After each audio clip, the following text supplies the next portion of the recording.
impôts yi nga xam ne moom nga doon teg ñële su ko defee ñoom dañuy gën a sukkandikoo ko di produire suñu produire voilà ils vont pouvoir recruter. Très bien alors ñu wax ci wàllu politique dellu si waat doyen addu ci démission en cascade wu ñu nemmeeku dans les rangs de l'ancien parti au pouvoir l'Alliance pour la République surtout dans ce contexte actuel selon vous lan moo koy souvent di waral. bon li koy waral da ngay xool bi fi Abdou Diouf jógee gars yi voilà ci la Abdoulaye Wade doon wax il faut ouvrir les vannes pour que ñoom ñëpp ñu ñëw donc xam nga en général sénégalais moom daf ci bari ñoo xam ne ñi du par conviction la ñuy defee politique mais par opportunisme et que loolu am na ñoo xam ne ba àdduna yi dee duñu opposé wu duñu opposé wu jamais parce que loolu bokkul sax ci seen pourtant ñaar ñoo fi am ñu nekk ñiy gouverner ak ñi mais looloo fi ne mais malheureusement la majeure partie duñ def politique par conviction donc ci la ñu bari doon rejoindre Ablaye Wade bi mu fi jógee aussi gis nga ni mu demee gaa yëpp demaat nañ ci Macky Sall je me rappelle Abdou Diouf daan nañ ko wax ne ko soo dellusiwaatoon conseil des ministres Ablaye Wade tu serais pas dépaysé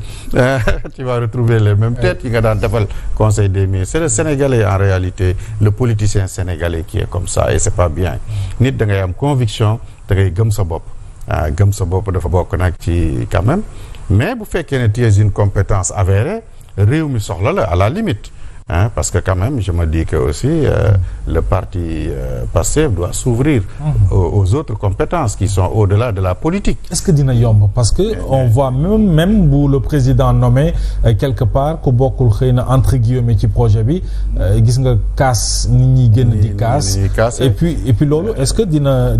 que loolu bu nu ko jàngatee mën nañu may ñu wax ne le président devrait s'ouvrir. je pense parce que Sonko tout à fait au début wax na leen ko nee na leen ñun nag fu ñu gis compétence dañ koy jëli mais effectivement ni nga ko waxee suñ commencé nommer ñi kii mais je pense que mooy ñi nga xam ne ñii rek ñoo daan saaga Ousmane Sonko ak yu mel noonu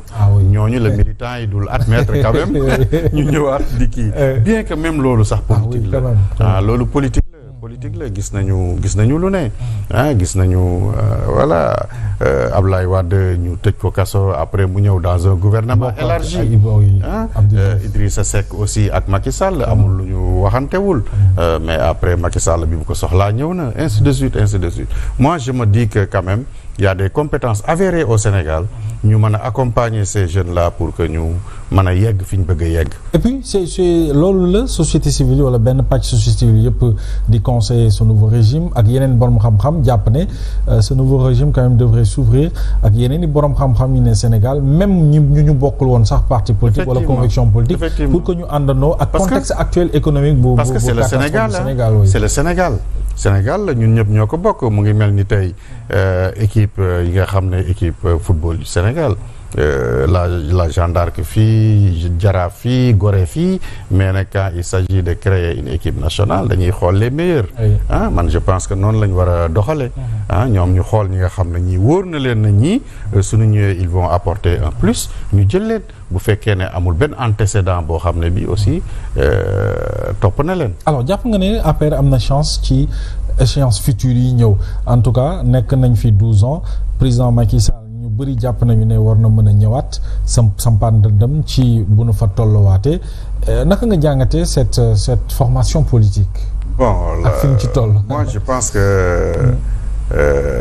il faut que d'abord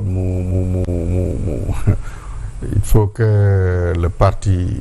fasse quand même son xaw ma naka laa koy waxee mais am na loo xam daf ko war a subir. daf ko war a subir quoi. mooy ñi ko gëm danañ toog ñi ko gëmul dañuy dem. donc il faut que mu bàyyi ba ñëpp dem. comme tout le temps naturellement. Voilà comme le parti socialiste à l'époque. ils ont fait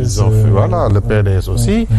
ñi bëgg a dem seen yoon li fi des fi. et puis ensuite voilà mais c'est pas demain c'est pas demain que l'APR va revenir au pouvoir xam nga déjà ñu ngi ci première année reddition des comptes loolu yëpp daf leen di topp xam nga li ñu commencé wax rek ci Covid bi ak li ñu commencé wax ci yeneen kii di tudd ay 100 milliards di tudd ay 500 milliards ci ay yoo xam ne yi doomu président ñu naan di ko tudd ci ay 100 milliards ak 200 milliards. xam nga loolu dafay ternir aussi image du parti bi. donc day yàqal lu bëree bëri parti bi. mais terewul le président Macky Sall ñu ngi koy gis mu visible lool sur le plan international il est entre les réunions internationales les sommets yi nga xam ne mi ngi ci taxaw bu baax di ci participer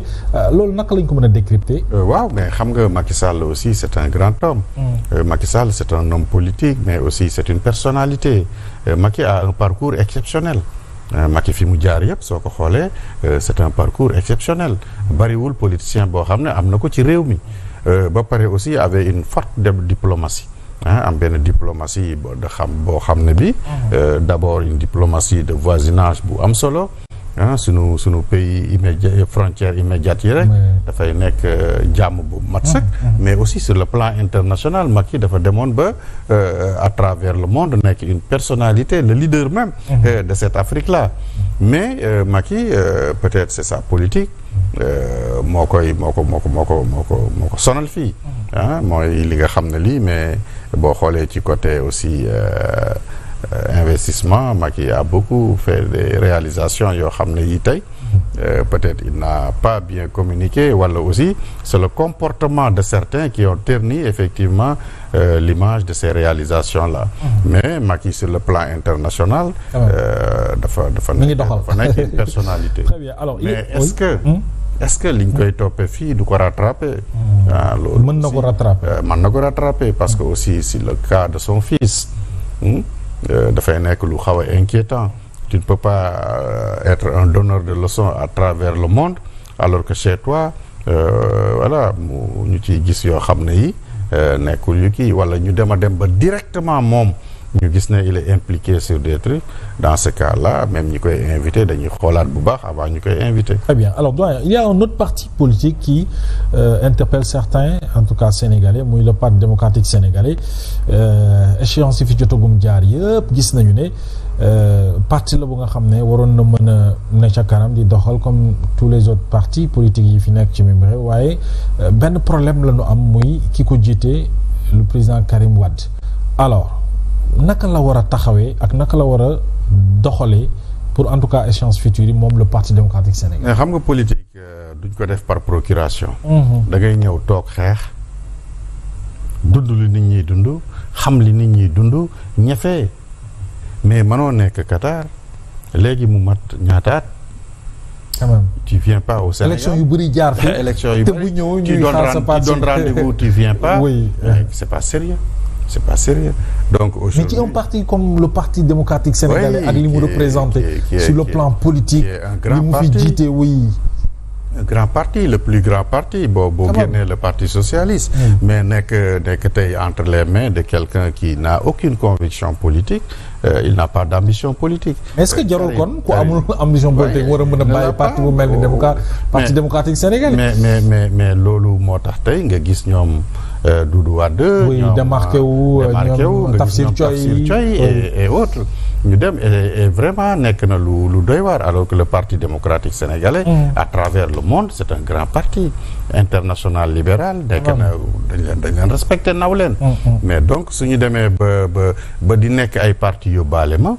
c'est inquiétant. kenn mënu ko imaginer. non c'est inquiétant kenn mënu ko imaginer boo gisee Karim Wade ñu bari ànd ñu woon ci ñu jox ko kii bi c'était ça. et c'est l'un des partis politiques yi gën a am représentativité à l'intérieur même du pays. mais le Parti démocratique sénégalais xam nga dafa nekk parti boo xam ne bii nit ñi Ablaye Wade lañ bëgg. quand même waaw c'est pas ay Karim Wade yu mel noonu. c'est Wade c'est Wade donc Wade minimum il a 500,000 yoo xam ne dañ koy voter donc ci loolu la Karim nekkoon. di ko gérer di ko kii mais ni mu ko gérer finalement nit ñi dañuy mujj dem defi leneen voilà donc ñoom Doudou Wade bu dëggalee seen bopp PDS boobu le Sénégalais yi di gën a reconnaître que bu Karim jiite que Karim bële dafay mel ni continuité génération kii nu mu tuddati. génération consciente. non concrète. alors dama lire aussi aujourd'hui ci presse bi ñu ngi jëm et c'est Direct News même qui l'a écrit que nous allons vers 3 révisions de procès historiques au Sénégal. Omar Blondin Diop, Maître Babacar Seye ak Mamadou Dia ñett ñi bu ko sénégalais yi di wax c'est avec un cœur quand même vraiment bu metti ñuy rappeler ces 3 dignes fils sénégalais yi nga xam ne lenn rek la sénégalais yi bëgg mooy ñu xam anam wala circonstances yi nga xam ne ci la ñu génnee àdduna. ñu ne ñu ngi jëm vers ces 3 révisions de procès historiques là. Est-ce que mën na